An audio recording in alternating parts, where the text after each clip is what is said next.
Next gen বুককিপিংয়ে আপনাকে স্বাগতম। আমরা লাস্ট টিউটোরিয়ালে দেখেছিলাম পেরোল কিভাবে জার্নাল এন্ট্রি দিবেন পেরোলেরগুলো এবং সেটা কিভাবে ক্যাটাগরাইজ করবেন। আজকে আমরা দেখাবো কিভাবে আপনি ব্যালেন্স শিট বা ওপেনিং ব্যালেন্স এন্ট্রি দিবেন। আপনার ডেসক্রিপশন বক্সে আমাদের এরকম একটা ব্যালেন্স শিট দেওয়া থাকবে, আপনারা সেটা দেখবেন। ঠিক আছে, এটা আছে দেখেন 31 ডিসেম্বর 2021 সাল, যেহেতু আমরা 22 সালের কাজ করছি, নতুন সফটওয়্যার যদি হয়। আর যদি এমন হয় রানিং কোনো সফটওয়্যার, তাহলে তো ব্যালেন্স শিট আপনার এন্ট্রি দিতে হবে না। কিন্তু যদি সে কোনো সফটওয়্যার থেকে ট্রান্সফার করে আসে বা কোনো অন্য কোনো ব্যবহার করে থাকে, তো সেই ক্ষেত্রে তো তার একটা ব্যালেন্স শিট থাকবে। তো সেই ব্যালেন্স শিটটাকে আমাদের এখানে এন্ট্রি দিতে হবে। তো ব্যালেন্স শিটটা এরকম। তো চলুন, আমরা তো যেহেতু 2021 সালের কিছু কাজ আমরা বিল পেয়েছি, কিছু ইনভয়েসও পেয়েছি, তাহলে আমাদের ব্যালেন্স শিটটা দেখতে কেমন হয়। আমরা এখান থেকে রিপোর্টে যাব। রিপোর্ট থেকে আমরা এই যে নিচে স্ক্রল করলে ব্যালেন্স শিট পাবো। এখান থেকে আমরা কাস্টম ডেট দিয়ে সেটাকে আমাদের ওই ডেটটা বের করে নেব। আমাদের ডেট হবে কত, এখানে ডেটটা আমাদের আছে 31 ডিসেম্বর 2021, এক বছরের ব্যালেন্স শিটটা আমরা এখানে রান করব। তাহলে আমরা এখান থেকে কাস্টম ডেট দিব। এখান থেকে হবে আমাদের 21 সাল জানুয়ারির 1 তারিখ থেকে 21 সাল ডিসেম্বর আমরা এখানে রান রিপোর্ট দিব।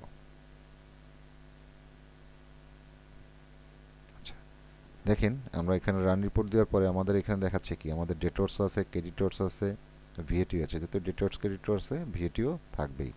ওকে, তাহলে এই জিনিসগুলো আমাদেরকে একটু এন্ট্রি দেওয়ার সময় কি করতে হবে, একটু ক্যালকুলেট করতে হবে।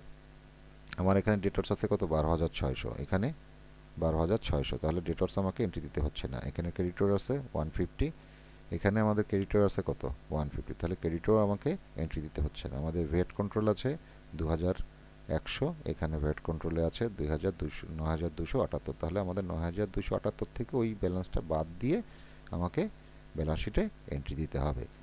কারণ যদি আমি ওইটা পুরোটা দিই, তাহলে আমি যখন এই ব্যালেন্স শিটটা আবার এন্ট্রি দেওয়ার পরে রান করব, তখন আমাদের ব্যালেন্সটা মিলবে না। তাহলে চলুন আমরা ব্যালেন্স শিট এন্ট্রি দিয়ে আমরা নিউ বাটনে যাব। নিউ থেকে আমরা জার্নালে যাব। আমরা লিখব এখানে ডেট দিব 31/12/2021, এটা আমি আগে করেছিলাম বিধায় সেম ডেট আসছে। তো আপনারা এখানে এইভাবে থেকে ডেট দিয়ে নেবেন। এখানে লিখবেন ওপেনিং ব্যালেন্স 2022। ঠিক আছে, আচ্ছা। তাহলে প্রথম আছে কি আমাদের, লয়েডস। আমরা লয়েডসকে দিয়ে দিলাম 1010, লয়েডস ব্যাংক। এটা ডেবিটেড অ্যামাউন্ট 50,000। এটা হবে আমাদের কি, ক্লোজিং ব্যালেন্স 2021।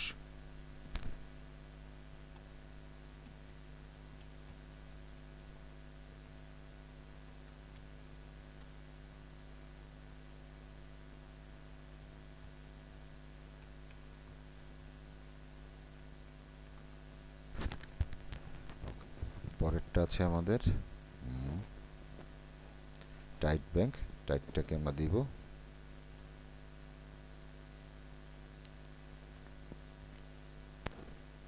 টাইট ব্যাংকে আছে আমাদের 43,000।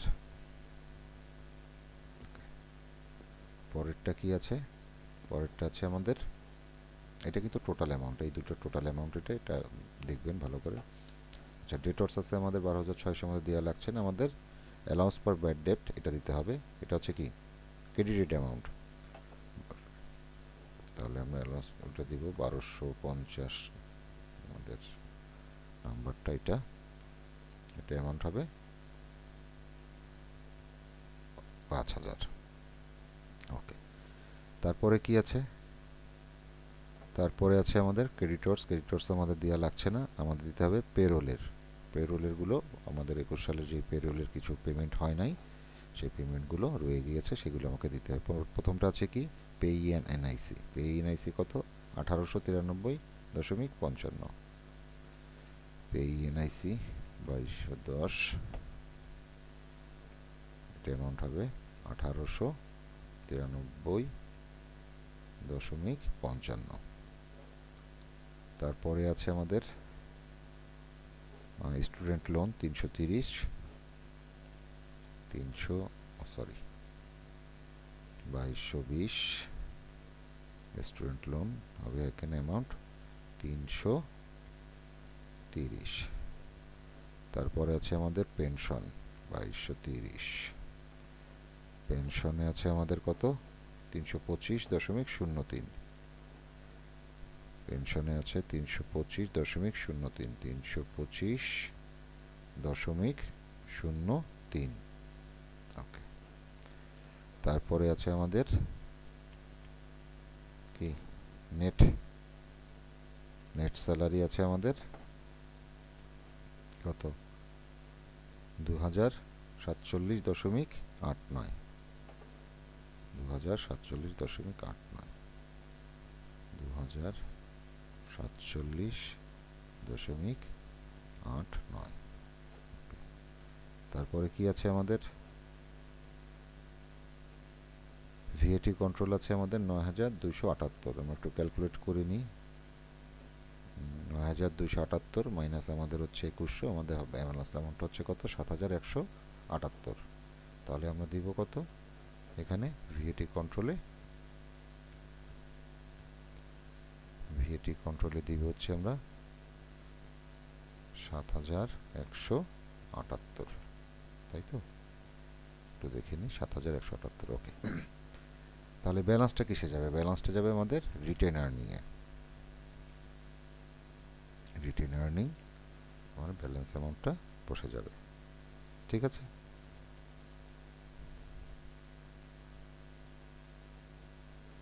আমাদের এখানে রিটেন আর্নিং কত ছিল? আমরা কোথাও একটা ভুল করেছি, যার কারণে ডিফারেন্স হচ্ছে অনেক। 9278 এখানে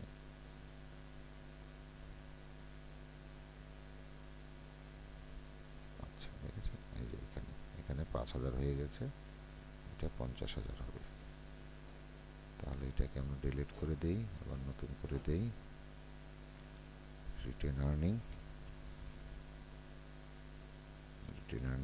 আমাদের ব্যালেন্সটা, এই যে ডিফারেন্সটা এখানে আছে 86000 আর আমাদের এখানে আছে 76000 সামথিং আছে, সেই ডিফারেন্সটা কিন্তু আমাদের যে ডেবিটর আর ক্রেডিটর আমরা যে অ্যামাউন্টটা দেই নাই এবং ভিএটি কন্ট্রোলের যে ডিফারেন্সটা, এইটা যোগ করলে দেখবেন এর সাথে ব্যালেন্সটা মিলে যাবে। আপনারা আলাদা যোগ করে দেখবেন মিলবে এটা। ঠিক আছে, ওকে, তাহলে এখানে আমরা এটা দিয়ে দিই।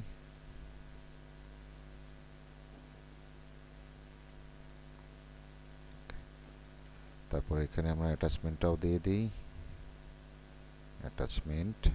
ওকে, 7 ক্লোজ।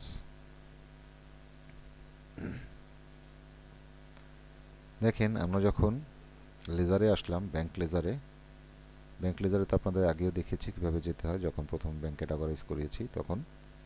তো সেখানে সব দেখেন সিসিসি আছে, কিন্তু যেটা আমরা জার্নাল দিয়ে এনেছি এটাই কোনো সি মার্ক নেই। তার মানে কি, এটা আসছে জার্নাল থেকে, এটা ব্যাংক প্যানেল থেকে আসেনি। এই যেই ট্রানজেকশনগুলো, এগুলো আমরা ব্যাংকে ট্রানজেকশন আপলোড করে তারপর ক্যাটাগরাইজ করেছি, যার কারণে সেগুলো এখানে সি দেখাচ্ছে। এটা ক্লিয়ার হয়ে আসছে, তার মানে ব্যাংক প্যানেল থেকে। সির মানে যেটা আমরা আগেও বুঝিয়েছি, এটা ব্যাংক প্যানেল থেকে আসেনি, এটা আমরা জার্নালের মাধ্যমে দিয়েছি, এই কারণে এখানে সি মার্কটা নাই। তো আমরা এখন কি করব, আমাদের করতে হবে, আমরা করব হচ্ছে কি রিকনসাইল করব। তো রিকনসাইল করার জন্য আমরা যাব কোথায়, ব্যাংক রিকনসাইলে যাব। আমরা যেই অ্যাকাউন্টটাকে করতে চাচ্ছি সেটাকে করব। আমরা করতে চাচ্ছি টাইট অ্যাকাউন্টটা সিলেক্ট করব।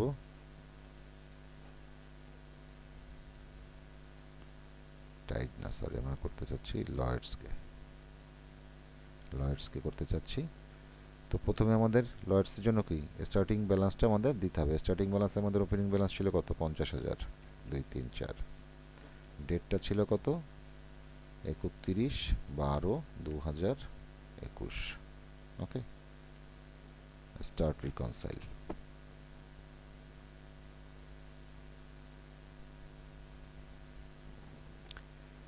দেখেন এখানে হচ্ছে যেটা 50,000 স্টেটমেন্ট এন্ডিং ব্যালেন্স, যেটা আমরা ওখানে ম্যানুয়ালি দিলাম।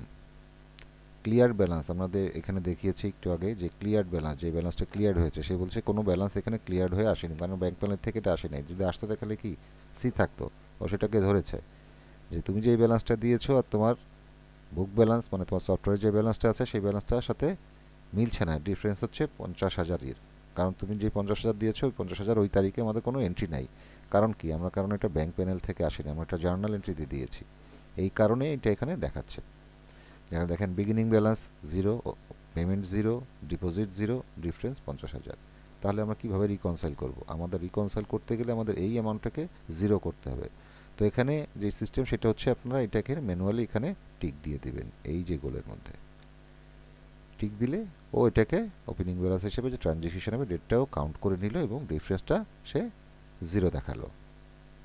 ঠিক আছে, ওকে, তাহলে আমরা এটাকে ফিনিশ দিই। আমাদের আপনি যখন এটাকে রিকনসাইল করে ফেলেন এই অ্যামাউন্টটাকে আপনি আর এখন কিছু করতে পারবেন না। কিছু করতে গেলে সে আপনাকে কি করবে? আপনাকে সিগন্যাল দিবে। এটা এবং অ্যাকাউন্টেন্ট না হলে আপনি এটা কাজ এই রিকনসাইল আর ভাঙতে পারবেন। আপনি যখন অ্যাকাউন্টেন্ট হিসাবে কাজ করবেন আপনাকে তখন সেটা আপনি এটা ভাঙতে পারবেন, আদারওয়াইজ আপনি এটা কিছুই করতে পারবেন না। মানে এটা লক হয়ে গেল, মানে ক্লায়েন্ট এটা চাইলে ভাঙতে পারবে না আপনার সহযোগিতা ছাড়া। ওকে, তাহলে আমরা প্রথম মাসের রিকনসাইল করব। আমরা করব হচ্ছে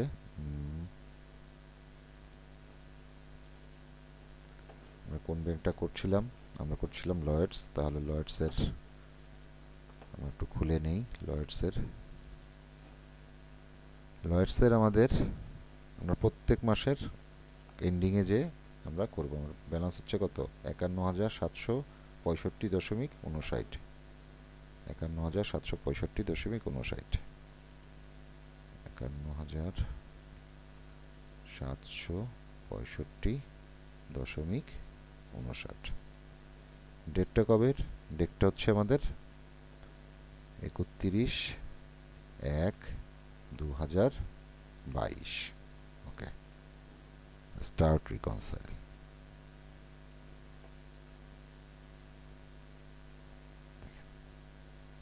ও একেবারে 31 তারিখ পর্যন্ত সবগুলোই ট্রানজ্যাকশন নিয়ে। অনেক সময় এটা হয় যে ক্লিয়ারিংয়ের জন্য একদিন পরে হয়, তখন যদি দেখেন অমিল আছে তখন এই টাকাটা জাস্ট শুধু উঠিয়ে দেবেন, পরের মাসে অটোমেটিক ওইটা আপনাকে নিয়ে নেবে।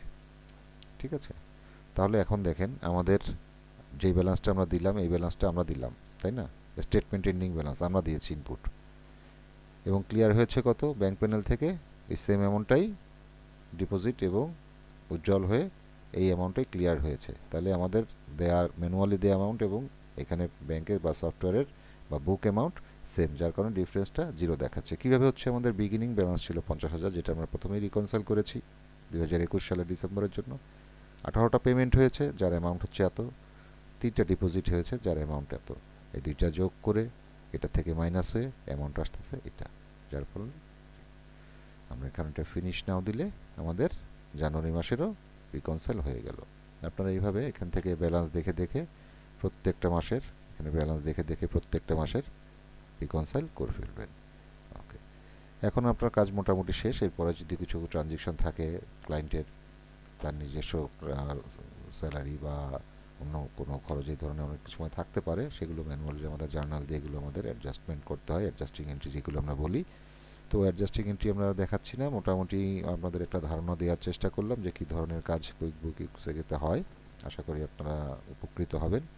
যারা পুরোপুরি শিখতে চান এটা সম্পর্কে, আর অভিজ্ঞ হতে চান, এটা নিয়ে কাজ করতে চান, তারা আমাদের সাথে যোগাযোগ করে আমাদের টিউটোরিয়াল যে আমরা যেটা ক্লাস করাই 3 মাসের যে আমাদের কোচিং হয়, আপনি সেখানে ভর্তি হতে পারেন। আমাদের হোয়াটসঅ্যাপ নাম্বার আছে ডেসক্রিপশনে, আমাদের সাথে যোগাযোগ করতে পারেন।